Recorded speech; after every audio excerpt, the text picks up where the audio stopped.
ध्यान देंगे सही बच्चे। तो हम लोग फिजिक्स का पहला चैप्टर पढ़ रहे हैं, प्रकाश का परावर्तन। इससे पहले भी कुछ क्लासें हो चुकी है, तो इनको कमांड कीजिए, रिवीजन रखिए इसको। तो आज का टॉपिक बहुत वीवीआई है, और ये प्रश्न एग्जाम में आएंगे आप लोगों को। प्रकाश के गमन के आधार पर पदार्थ पदार्थ कितने प्रकार के होते हैं। प्रकाश का अगर गमन देखा जाए कि किस में पार करता है किस में पार नहीं करता है, उसके आधार पर देखा जाए तो पदार्थ को तीन कैटेगरी में बांटा गया है। पदार्थ को कितने कैटेगरी में बांटा गया? हाँ। पहला क्या नाम है? हाँ, पारदर्शी पदार्थ।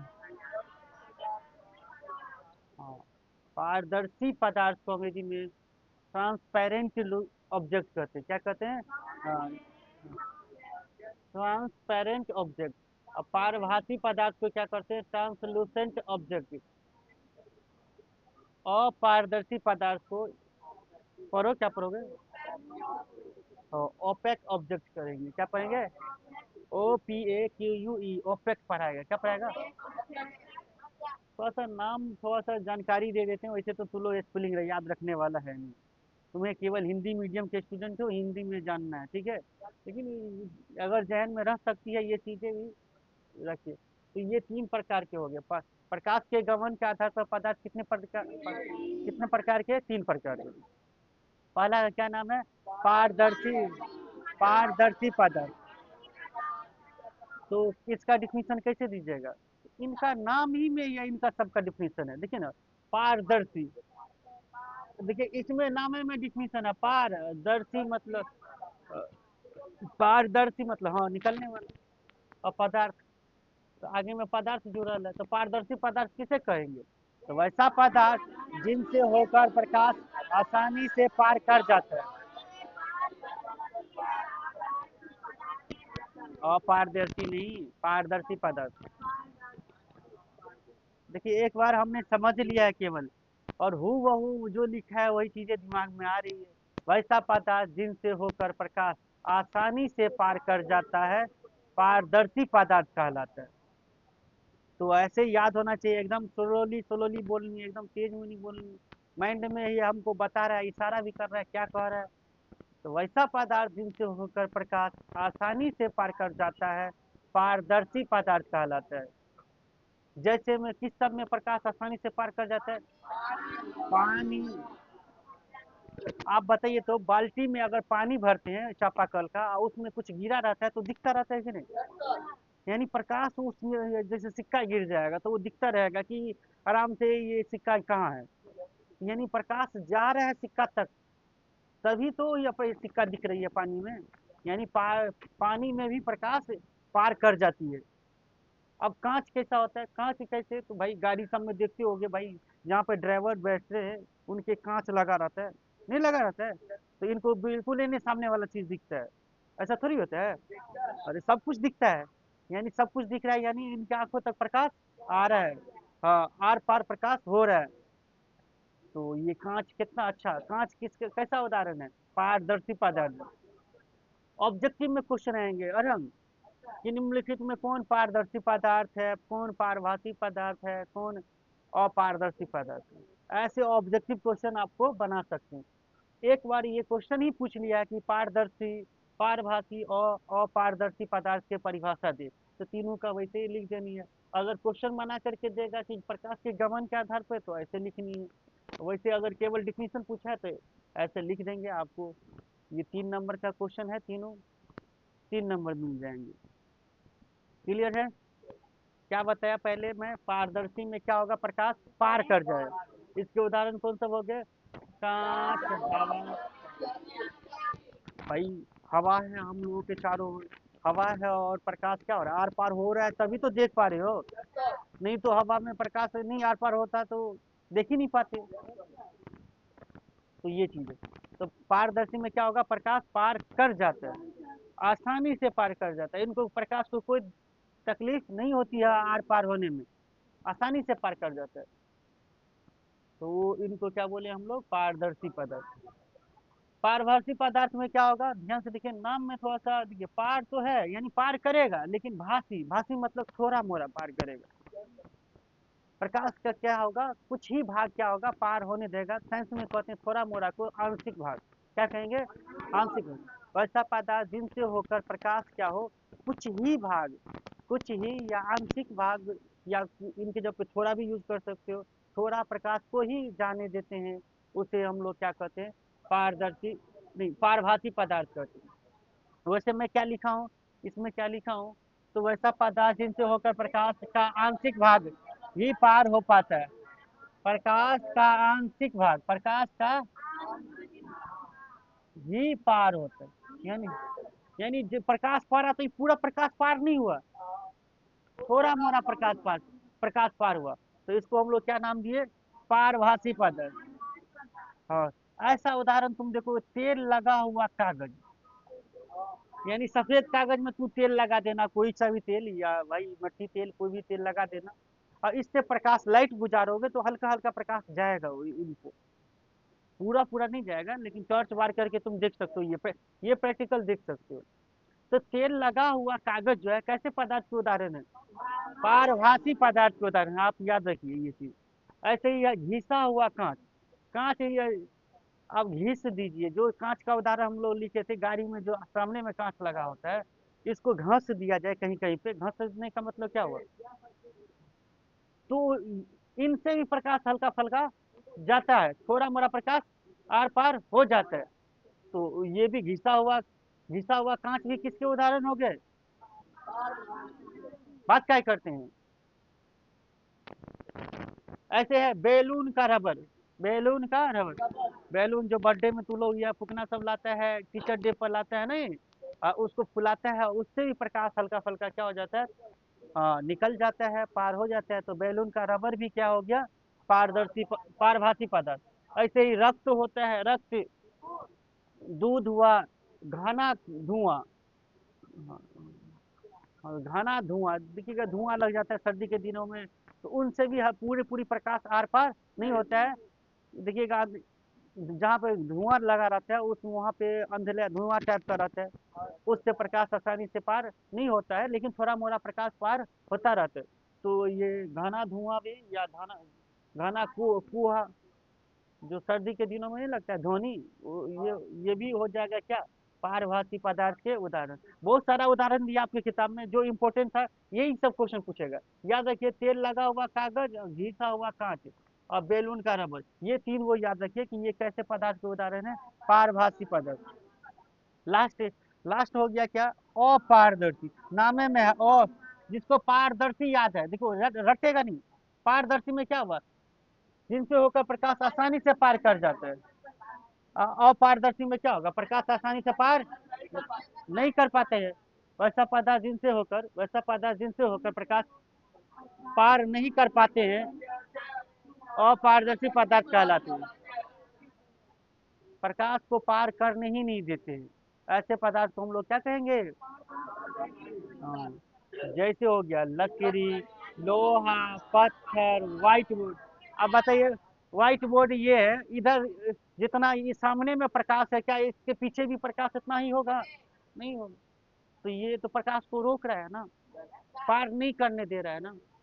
तो व्हाइट बोर्ड किसके उदाहरण हो गए, अपारदर्शी के। सभी आदमी समझ गए, खुद से भी लिख सकते हैं इसमें, देखिए खुद से भी लिख सकते हैं, बातों को चेंज करके लिख सकते हैं, आप समझ गए हैं तो। उम्मीद करते हैं जितनी भी बातें समझाया, पारदर्शी, पारभासी और अपारदर्शी समझ गए होंगे। समझ गए सभी आदमी। पारदर्शी में क्या होगा, प्रकाश आसानी से पार कर जाता है। पारभासी में क्या होता है, प्रकाश का थोड़ा ही भाग पार कर पाता है। और अपारदर्शी में, हाँ, प्रकाश पार नहीं कर पाता है, वस्तु से प्रकाश पार नहीं कर पाता। और एक दो प्रश्न लिखे हुए हैं, इनको वीडियो को सही कर दिया जाए, है ना। ये दो प्रश्न लिखा हुआ है, इनको भी हम लोग समझ लेते हैं। समझिए, ये दो प्रश्न क्या लिखा हुआ है, हम किसी वस्तुओं को कैसे देख पाते हैं। याद रखेंगे सही बच्चे, आप अपने चारों ओर जितने भी वस्तुओं को देख रहे हैं, कैसे देख रहे हैं, तो प्रकाश क्या हो रही है, उस वस्तु पर पड़ रही है। जैसे आप मुझे देख रहे हो या व्हाइट बोर्ड पर लिखा हुआ कोई चीज देख रहे हो, तो प्रकाश उस पर पड़ रही है। अ, पर जैसे ही उस पर पड़ती है, उससे टकरा करके फौरन आपके आंखों तक पहुंचती है। आंखों के कहाँ तक? लेंस तक पहुंचती है। और प्रतिबिंब कहाँ बनता है? आंखों में रेटिना तक पहुंचती है। तभी हम उस वस्तु को देख पाते हैं। प्रकाश पहले क्या होता है? हम हमें देख रहे हो, तुम लोग ध्यान से देखो, मुझे मुझे देख रहे हो, तो प्रकाश मुझ पर पड़ करके प्रकाश कहाँ जा रहा है? तुम्हारे आंखों के रेटिना पर। हम लोग हमें देख रहे हो ना, ये इमेज कहाँ बन रहा है? आंख में, रेटिना पर। हम लोग ये चैप्टर, ये मानव नेत्र एक तीसरा चैप्टर है, उसमें देखेंगे रेटिना पर किसी वस्तु का प्रतिबिंब आंख में बनता है। आंख में कौन सा लेंस लगा होता है? तो उत्तल लेंस लगा होता है। ये सारी सारी चीजें हम लोग यह मानव नेत्र में पढ़ेंगे। अभी फिलहाल याद रखिए कि अगर कोई पूछे कि वस्तुओं को हम कैसे देख पाते हैं, अगर कोई पूछे आपसे स्कूल में कहीं भी या क्वेश्चन आए, तो बोलिएगा वह प्रकाश जब उस वस्तु पर टकरा करके हमारे आंखों तक पहुंचती है, तो हम उस वस्तु को देख पाते हैं। यही बात लिखा हुआ है। प्रकाश जब वस्तुओं से टकरा कर हमारी आंखों तक पहुंचता है, तभी हम किसी वस्तुओं को देख, ये याद रखेंगे। और ये मोस्ट वीवीआई क्वेश्चन है, जो एग्जाम में हमेशा आने वाला क्वेश्चन है ये। प्रकाश का परावर्तन से आप क्या समझते हैं? याद कीजिए, ये चैप्टर का भी नाम यही है ना, प्रकाश का परावर्तन। इसी चैप्टर का नाम था। अब हम लोग देखिए, इससे पहले कितनी बातें जान लिए, तब जाके हम लोग प्रकाश के परावर्तन को समझ रहे हैं। What is what is reflection of light? प्रकाश के परावर्तन क्या है? तो याद रखेंगे सही बच्चे, ये तो एक नंबरिया डिफिनीशन है, एक एक नंबर वाला डिफिनीशन है, लेकिन हम इसको दूसरा तरीके से भी बोल रहा हूँ, इनको भी समझ लेंगे। प्रकाश के परावर्तन से आप क्या समझते हैं? तो जैसे प्रश्न पूछा ऐसे भी उत्तर दे सकते हो। शुरुआत, प्रकाश के परावर्तन से हम यह समझते हैं कि प्रकाश के परावर्तन से हम यह समझते हैं कि प्रकाश के किसी वस्तु से टकराकर लौटने को प्रकाश का परावर्तन, प्रकाश किसी वस्तु से टकराकर लौटने को प्रकाश का परावर्तन। चलो, ये प्रैक्टिकल हम लोग देख सकते हैं, ये चीज कैसे होता है। किसी को लेजर लाइट है जो लाल वाला होता है या हरा वाला होता है? नहीं होता है। किसी के आसपास है? तुम्हारे पास है तो लेकर आना, ये प्रैक्टिकल हम लोग देखेंगे। और इसके लिए एगो दर्पण चाहिए, कौन? समतल दर्पण, जिसमें तू लोग एकदम सब दिन मुंह देख के आता है, तो क्रीम क्रीम टोप टाप के आता है ना? अ, तो वो आईना भी चाहिए। क्या चाहिए? उस लाइट पर हम देखेंगे, आईना पर जैसे ही लाइट गुजारेंगे ना, तो वो रिफ्लेक्ट हो जाएगा, लौट हो जाएगा, लौट जाएगा ना। बस इसी को तो हम लोग प्रकाश का परावर्तन करते हैं। इसी के कारण हम किसी वस्तु को लौट करके कहाँ आते जाए, आंखों तक पहुंचते हैं। इसी वजह से हम किसी वस्तुओं को देख पाते हैं। तो जब प्रकाश किसी वस्तु पर पड़ती है, और किसी वस्तु पर चिकनी या एकदम पॉलिशदार सतह पर पड़ती है, तो उससे टकरा कर वापस लौट आती है, वापस लौट आती है। हाँ, यही घटना क्या कहलाती है? प्रकाश का प्रभाव। हाँ, तो एक तो ये दो तीन लाइन बढ़ा दिए इसमें, और हम सुन नहीं रहे हैं। एक तो ये डिफिनीशन हो गया प्रकाश के किसी वस्तु से टकरा कर लौटने को प्रकाश का परावर्तन। ये ऑब्जेक्टिव में क्वेश्चन आएगा, प्रकाश के किसी वस्तु से टकरा कर लौटने को क्या कहते हैं? तो आप याद रखिएगा, क्या कहते हैं? प्रकाश का परावर्तन कहते हैं। या इनको ऐसे ही बोला जा सकता है, जब प्रकाश किसी वस्तु से टकराती है, नहीं, जब प्रकाश किसी वस्तु पर पड़ती है, पहले पड़ती है, जब प्रकाश किसी वस्तु पर पड़ती है, तो उस वस्तु से टकराकर वापस लौट आती है, वापस लौट आती है। यही घटना क्या कहलाती है? प्रकाश का परावर्तन कहलाती है, रिफ्लेक्शन ऑफ लाइट कहलाती है। आया समझ में सभी को? तो आज हम लोग प्रकाश के गमन के आधार पर पदार्थ के तीन प्रकार देखे, पारदर्शी, पारभासी, अपारदर्शी। हम किसी वस्तुओं को कैसे देख पाते हैं? अगर तुम लोग के किसी किसी के पास लाइट है, कोई कोई लाइट होना चाहिए एकदम, जो ललका लाइट नहीं जलता है, ये, और एक दर्पण लेके आना है, तो इसको प्रैक्टिकल करके हम लोग देख सकते हैं कि कैसे ये अपरावर्तन की घटना को देख सकते हैं हम लोग। तो सही बच्चे, इन सभी जितनी भी बातें आज समझाया हूँ, पारदर्शी, पारभासी, अपारदर्शी प्रकाश के परावर्तन को, इनको याद रखेंगे कल। और आपसे पूछा जाएगा, इनसे आगे क्या होगा कल बताया जाएगा, ठीक है। ध्यान दीजिए इसमें कैसे होता है। एक में ये चीज हमेशा क्या होता है, तो एक चिकनी सतह पे होता है। एक मैं दर्पण बना रहा हूँ, ये इसको ये दर्पण का नाम है समतल दर्पण। क्या है? समतल दर्पण है, ठीक है। ऐसे प्रकाश की किरण पड़ रही है ना, इस पर देखिए ऐसे पड़ रही है ना, जितना एंगल के साथ यहाँ पे पड़ रही है ना इससे, उतना ही एंगल के साथ ये क्या होगा, टकरा करके। देखो ये चीजें, अभी अभी 2-3 दिन हम लोग ये फिगर बहुत बनाने वाले हैं। हाँ, ये ऐसे आया, ऐसे चला गया, तो देखो प्रकाश टकराया ना। अब किस चीज पर ये टकराया? समतल दर्पण पर। कोई चिकनी सतह थी, हाँ, जैसे ये व्हाइट बोर्ड पे कोई चीज दिख रहा है तो टकरा रहा है प्रकाश।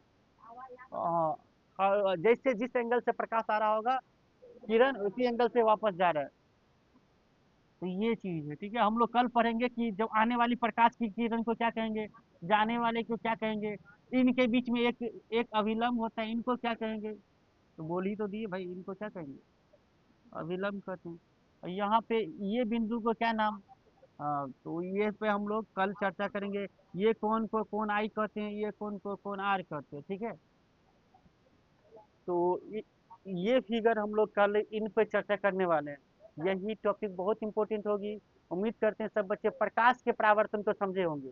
समझे प्रकाश के परावर्तन को?